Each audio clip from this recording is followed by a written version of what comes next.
you look at videos of my drummer, she actually turned pink like a boiled shrimp. Then as soon as we got off stage, she was gone.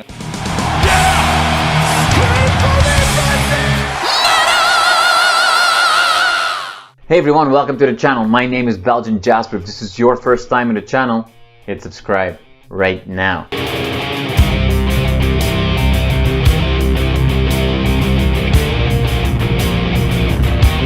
Christian, thank you so much for your time today. I really appreciate it. We're finally here. Well, we're almost here. This is we're getting to the end, or maybe a new start after a couple of years that you've been working on this. This is a moment 3 years in the making. Was there a time that you gave up hope, that like, hey, is this really happening, or how do you feel? No, I guess the closest was obviously when the world shut down for COVID. And we canceled 37 shows. We had just ordered a couple of grand worth of merch. And then we were stuck at the house for a year and a half. So that was as close as it came. I mean, we didn't practice or get together for many months until we all felt comfortable. But it also afforded us the opportunity to write most of this album that's about to come out during that time period. We had this album finished recording right at the first of the year of 22. I want to say we got our masters back the last week of December. So it's just been sitting there for 15 months in limbo. You know what I mean? So I'm just stoked to get it out, tour behind it. We're already writing new music for the follow-up.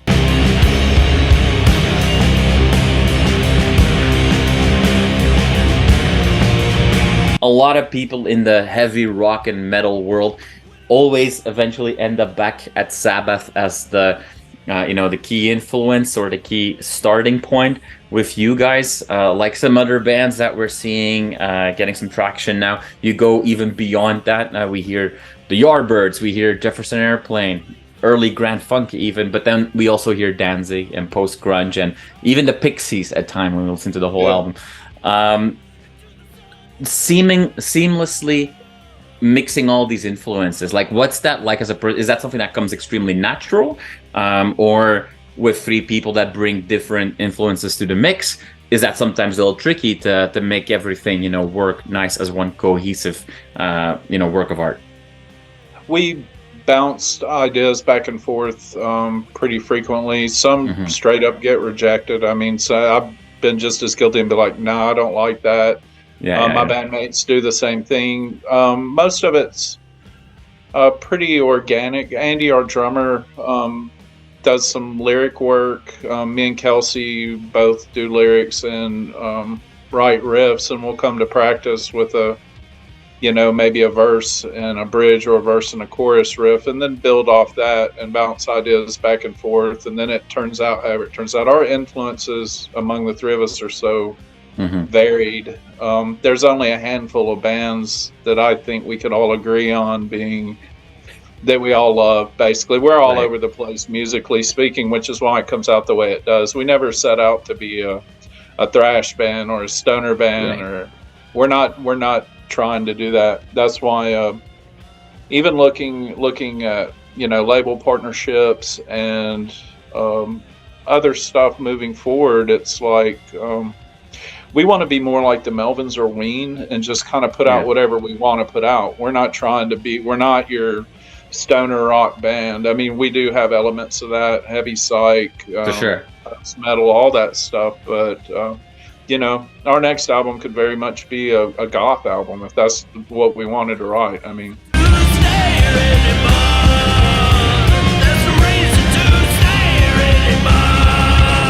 there's only one song I think it's Cry, that's under 5 minutes. Everything else is a very long songs, stereotypical, doomed to use that word one more time. But on the EP you guys put out before that, it was very different, a very different approach. I think I remember that you're wearing the Damned shirt in your video. Are there times that you're just like, okay, we've done like now 6 songs that are all 10 minutes long. Now I just want to play some straightforward 2-minute, punk rock songs. We've actually written one recently that will get moved into the set probably after we do touring to support the album release, because people are going to expect an album playthrough. So we're focusing on the new album this year through most of our shows. Some of our shows our set times are limited, so they won't get the full set. Like in Austin, particularly around South by Southwest, we're doing 3 shows and 2 are fest appearances. I know one of the fests will be a 25-minute set. The other one we'll get close to doing a full album playthrough. I think it's like a 40-minute set. But then we particularly scheduled a show in the middle. That's a pub show with us and some friends of ours where we've got the opportunity to do a full playthrough for Austin in the middle of those 2 fests. And then the whole tour will be based around the album, and then newer stuff will be, if somebody says do an encore or something, we might pull, which, it doesn't rarely happen on our tier, but we'll pull something out of the pocket for that. Other than that, we'll probably just be playing album playthrough for the remainder of the year. Okay. Now, that t-shirt you're wearing right now, imagery is important, logos are important, and all that kind of stuff. The album that you guys are bringing out, fantastic artwork. We've seen you guys use the image of, I assume, the Temptress in more areas. Is this just to kind of make a bit of a 180 turn here? Is it the idea to kind of embrace that as a mascot for the band? Like, what's the story there? We wanted to lean from the get-go. The name itself, we were a 4-piece at the time we decided on that name, and we bounced around for probably a month in a group chat, and every day, we'd end up I'd put up like 10 names that I kind of dug, and then 10 names, and that's how we ended up getting stuck with the name. But even from the beginning, image-wise, we knew that we didn't want to follow everybody else's lead. I mean, there's some killer artists out there, graphic artists and stuff, but we, again, it's the pigeonhole. Certain artists do art for certain genres of music, and that's pretty much all they do. And we were looking to get outside the box. And the girl we hired for the C release is Caitlin Madison, who does a lot of poster art, but she's done everybody from, Billy Strings to Mastodon, and she doesn't really, there's not a whole bunch she's done that's relative.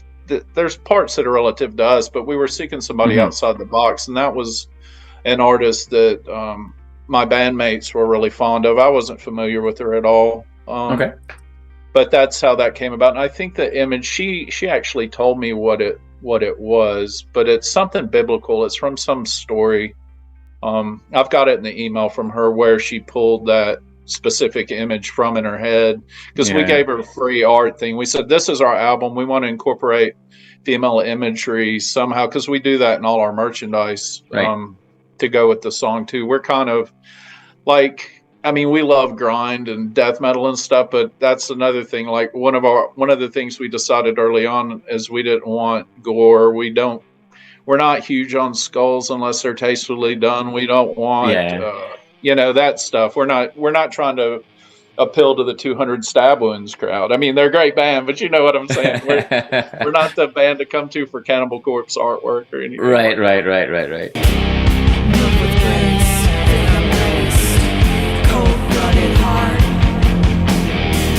I think we've seen her also appear on some posters or some announcements for tours.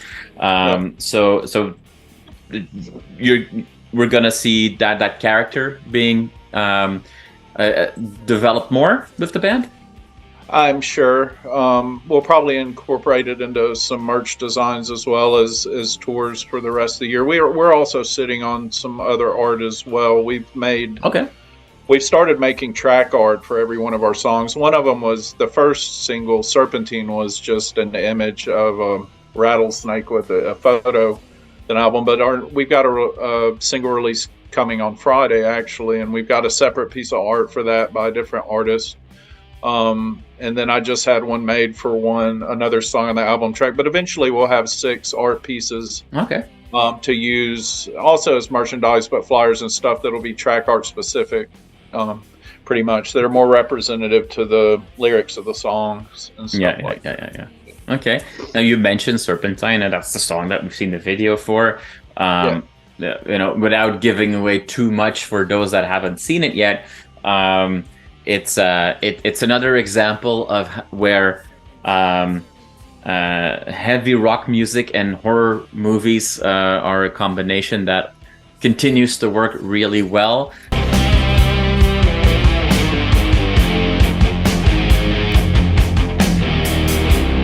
Who's the big fan of those kinds of movies in the band?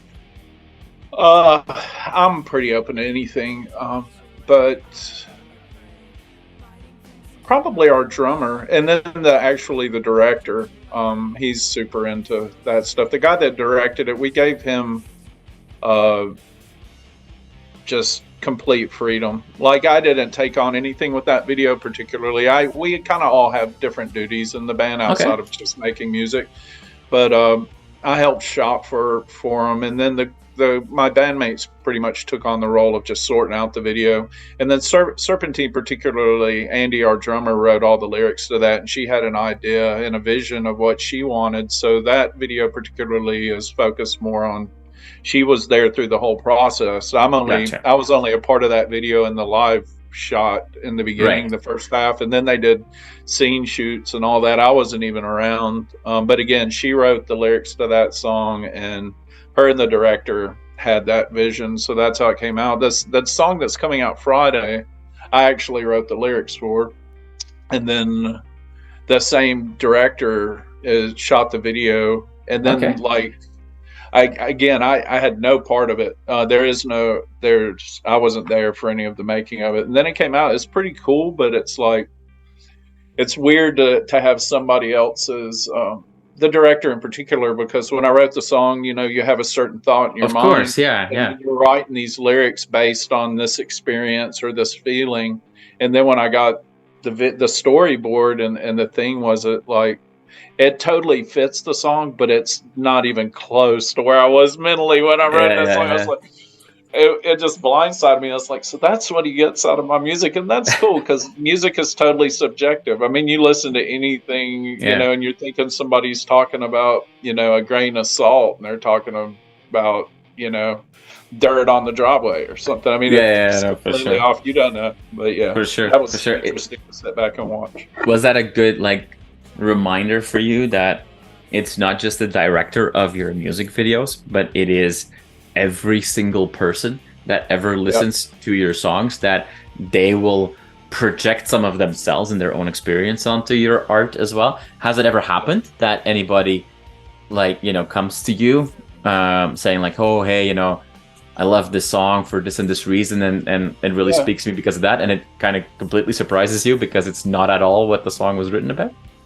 Yeah, it has happened, and it's exciting. And even with the art, graphic artists, we've had a couple of people, not many, but do fan art and be like, hey, I made this for you guys, and then they send it, and it's really cool that somebody took the time and took their skills to make something because they liked our band. And in a lot of cases, it's not something we would ever use because it doesn't fit our imagery. Whatever. We are open-minded, but it's cool as hell, but it might be hanging in our practice. We're gonna keep it. It's hanging in the practice pad or something. It might never make it on a T-shirt or a flyer, but it's still it's cool, man. It's cool when that happens.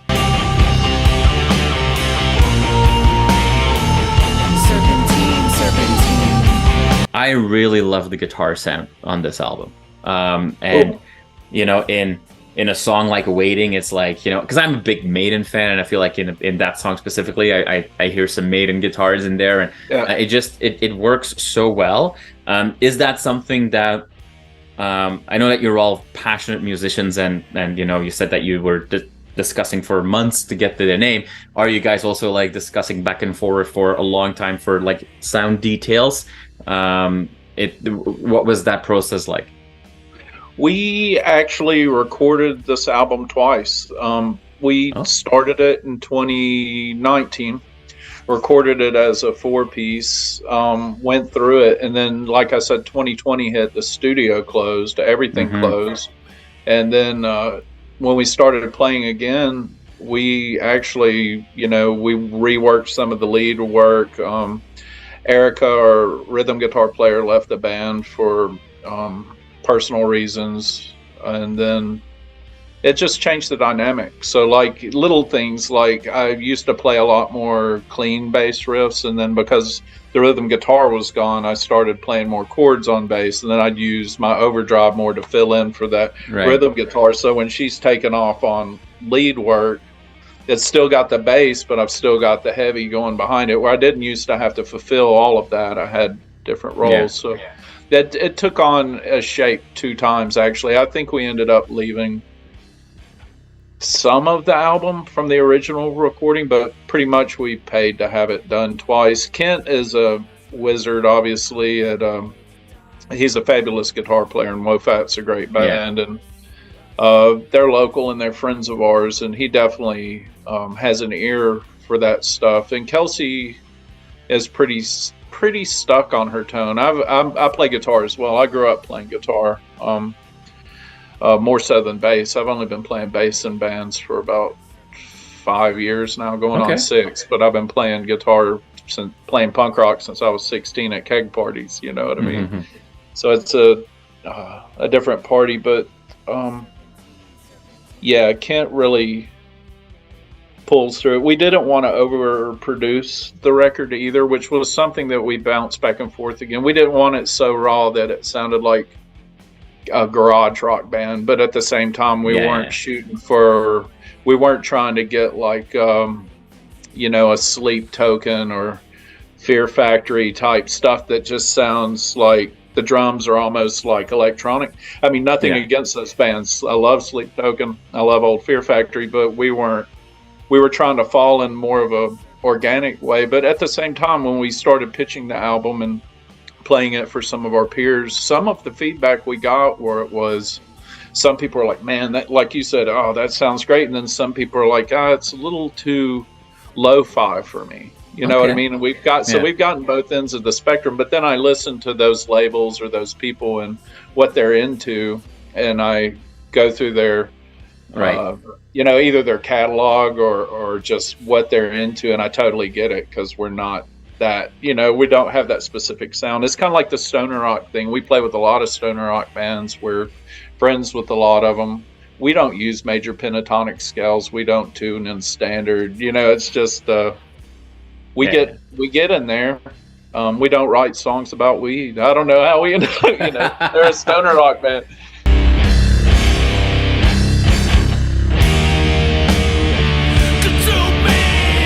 With COVID, you had to cancel a ton of shows.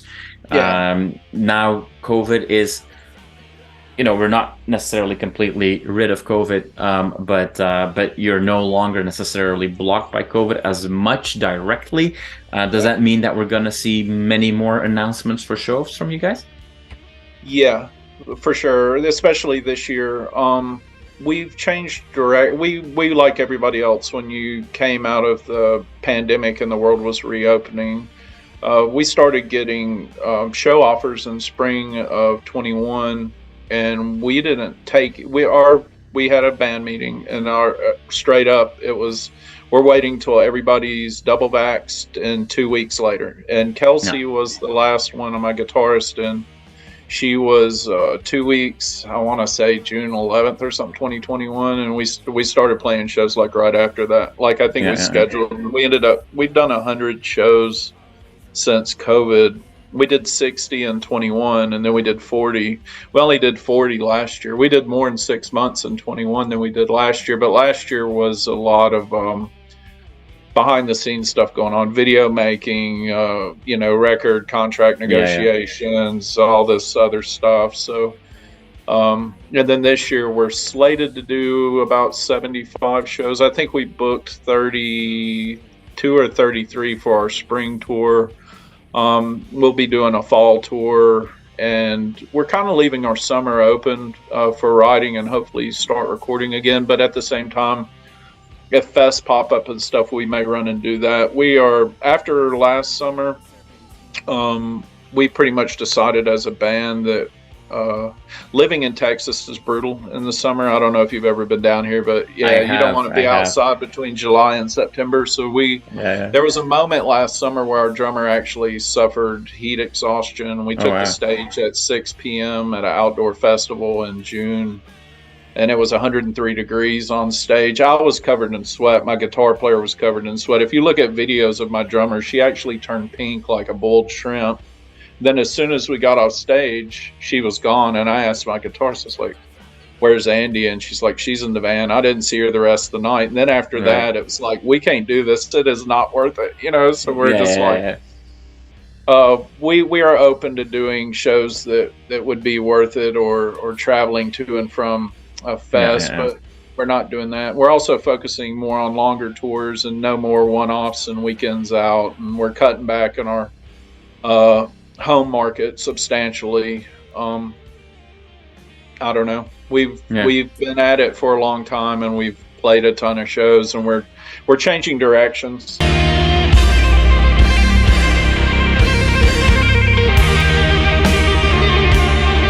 Christian, a lot of exciting stuff. Really cool release, and I am already now extremely interested to find out what curveballs you'll throw at us with the next album, which sounds like it's going to be It's already shaping up pretty interesting out there in the out in the practice pad. We have started bouncing around ideas, and they're all over the place. But again, all of our influences are all over the place. So you never. It's pretty. Well, I mean, a lot of what we're listening. Yeah, a lot of what we're listening to at the time plays into whatever we're writing this week. Like I'll go through a tangent where I'm listening to nothing but noise rock for 2 weeks, and then I'll listen to post-punk. You know, lately it's been Chat Pile and Kowloon Wall City and Trauma Ray and all these noise rock bands. But next week I might be, you know, going back and listening to the Cramps or something. I don't know. You know. Well, I mean, based on some of the things that you said earlier in the interview, I'm kind of expecting you guys to do a full-blown goth punk release with, you know, face paint and everything next time. But while we wait for that, we've got the very cool album C coming out very shortly. Christian, I want to thank you so much for your time. I really appreciate it, and I really, really hope to see you guys play on a stage sooner rather than later. Sounds like a plan. Thank you for your time today.